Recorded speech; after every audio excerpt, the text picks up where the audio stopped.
The purpose of this video is to introduce the Dynamic Learning Maps Familiar Text lessons. The DLM Familiar Texts are an important part of the DLM Alternate Assessments in English Language Arts, or ELA. The DLM Familiar Texts are used in all testlets that assess essential elements in reading at the initial precursor linkage level, and in some testlets at other linkage levels. Educators are expected to use the familiar text during instruction so that students can interact with and learn about the text during ongoing instruction before they encounter them in the assessment. The topics of many DLM familiar texts are drawn from texts that are often used in general education.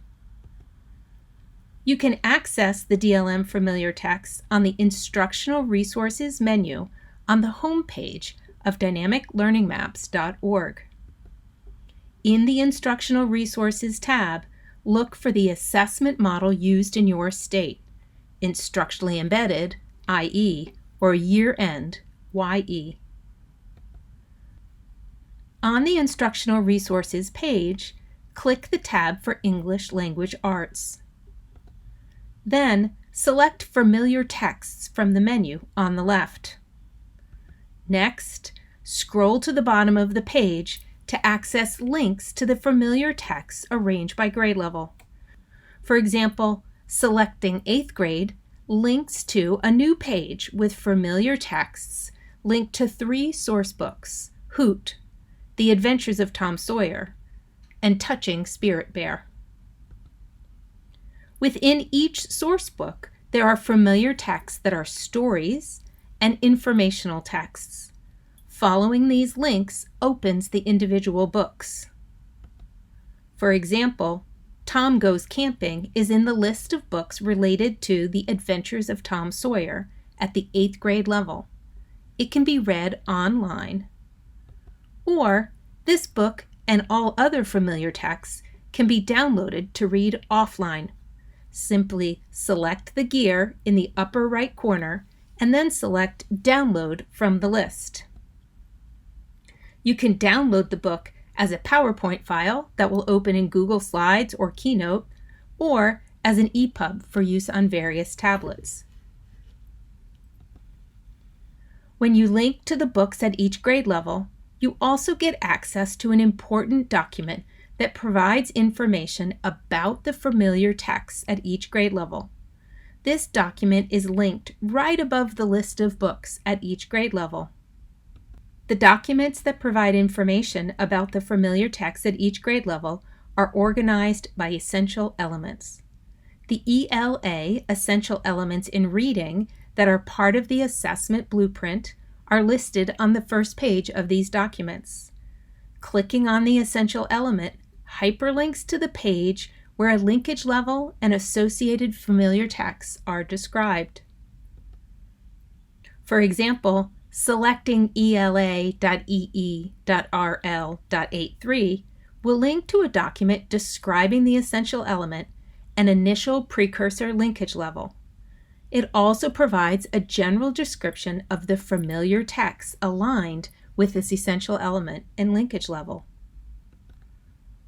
The 3 familiar texts written to assess the initial precursor linkage level aligned with ELA.EE.RL.83 include 2 books related to The Adventures of Tom Sawyer, Tom's Story and Tom Goes Camping, and 1 book related to Touching Spirit Bear, Return to the Island. Notice that Tom Goes Camping includes a link to an example DLM familiar text lesson. The linked document is a sample lesson. The table at the header of the lesson provides important details about the lesson. Specifically, it provides information about the essential element that is aligned with the text and the linkage level and node addressed in the lesson. It also provides a link to the familiar text in Tar Heel Reader. Finally, the table at the beginning of the lesson lists materials that might be helpful to gather to use during the shared reading. The purpose of the familiar text lessons is to support the use of the DLM familiar texts, with students completing DLM testlets in reading at the initial precursor linkage level. The vast majority of students at the initial precursor linkage level do not use symbolic communication to interact with others, and many struggle to attend during shared reading and other academic instruction. These lessons are designed to build those skills over time. As such, the lessons feature page-by-page guidance on what to say and do to try to engage students actively during shared reading, with a focus on teaching early symbolic communication while helping students learn to identify objects, express personal preferences, and respond to yes/no questions related to the familiar texts. For example, students who participate in ELA reading testlets at the initial precursor linkage level primarily communicate using non-symbolic communication. This means they move their bodies, look, use gestures, and make sounds to communicate with others. It also means they're not able to use spoken words, signs, or symbols to communicate for a broad range of purposes. The familiar text lessons include specific supports for helping students learn to communicate using symbols. The lessons have a specific emphasis on teaching students to use signs, graphic symbols, and/or tactile symbols to communicate in a variety of ways. The lessons were built with specific reference to the 36 words that are in the Universal Core vocabulary. This set of words was developed as part of the Project Core implementation model at the Center for Literacy and Disability Studies. If students have access to another well-organized set of vocabulary to support their communication, use it. For students who do not have an existing set of vocabulary, you can start with the Universal Core vocabulary. You can access the Universal Core vocabulary in different formats to support students with various needs on the Project Core website. Use the QR code or follow the link and look for the section on the Universal Core to select a layout that is likely to be a good starting place for your students. Download the files and get started. Throughout the familiar text lessons, words in all caps are words that are part of the Universal Core vocabulary. For example, the text might say, "Some people like pools." Some and like are core words that are used very frequently across contexts and purposes. These words are written in all caps to remind you to demonstrate how to select the symbols as you say the words. As the adult says words in all caps, they should demonstrate how to select the symbols that match the words. For example, when reading some, the adult might point to the word some, and then point to like when finishing the sentence, like to swim. In addition to demonstrating how to select symbols that match the words that are written in all caps in the lessons, adults should attend to everything students are saying and doing throughout the lesson. Adults should work to notice how students move their bodies, where they look, and what sounds or gestures they make.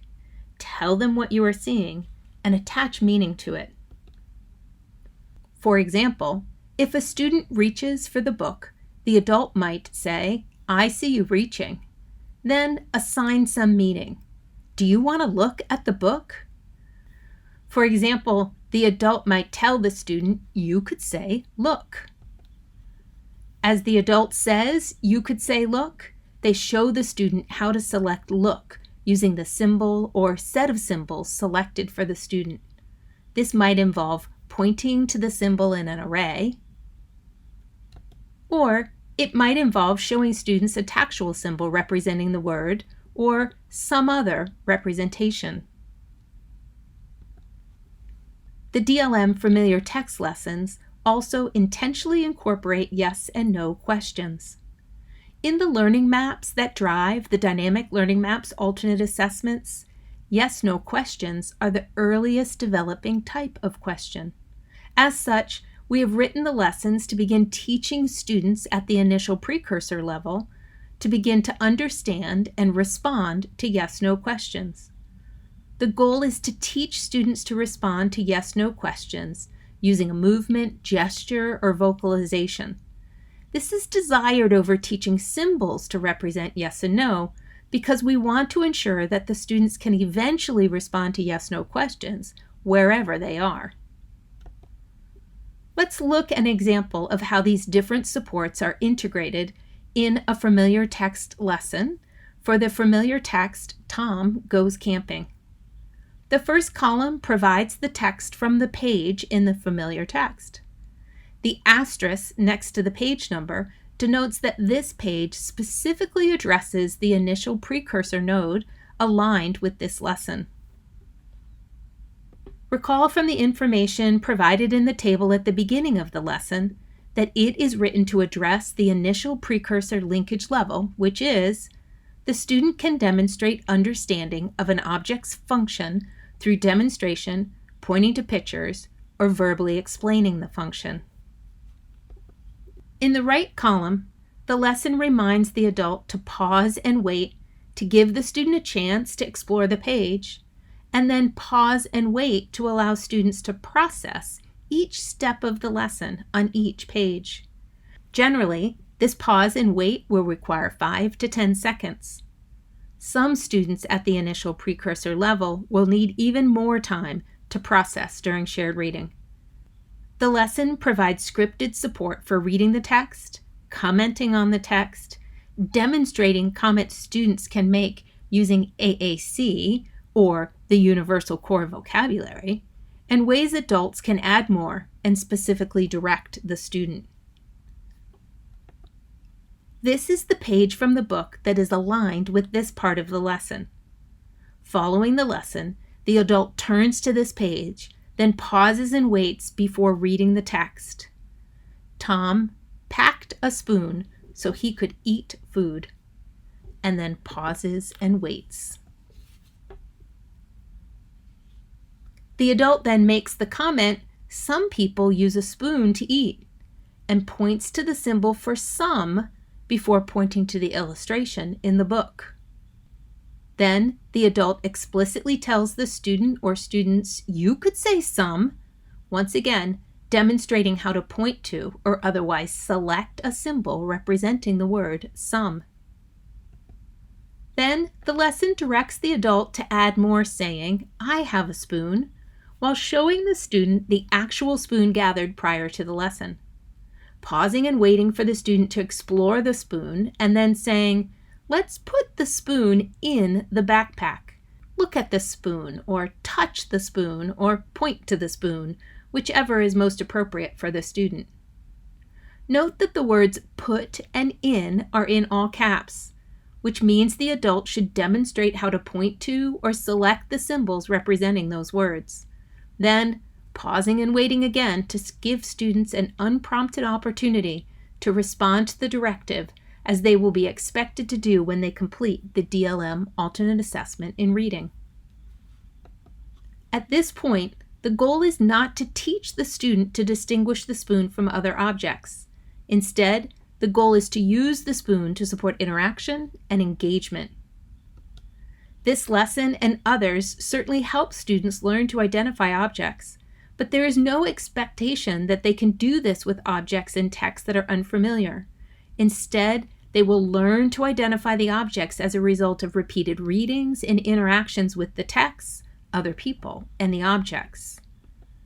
Similarly, the lessons do not assume that the students understand how to use graphic symbols, tactile symbols, signs, or other forms of language to communicate and interact. Instead, the lessons teach symbolic communication over time by providing students with access to symbols and demonstrating how AAC, which stands for Augmentative Communication, can support communication. The same is true for yes/no questions. In fact, students are not expected to even have a way to indicate yes/no when adults begin using these lessons. Instead, the ability to respond to yes/no questions is built over time through repeated reading of individual books and use of the example lessons across multiple books.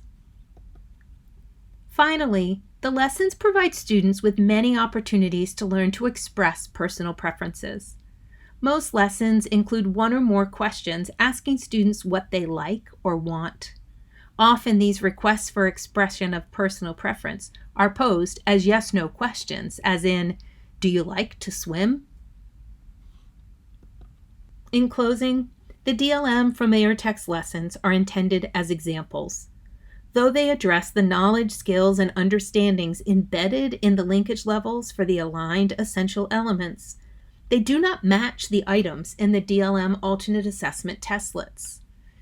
In addition to using the familiar text lessons while helping your students become familiar with the texts they will encounter in the assessment, remember to access and use the sample testlet information pages and released testlets in English Language Arts to learn more about the specific ways testlets are organized and nodes are addressed in the DLM alternate assessments. Thank you for completing this module. For additional information, go to dynamiclearningmaps.org. For professional development opportunities, go to dlmpd.com.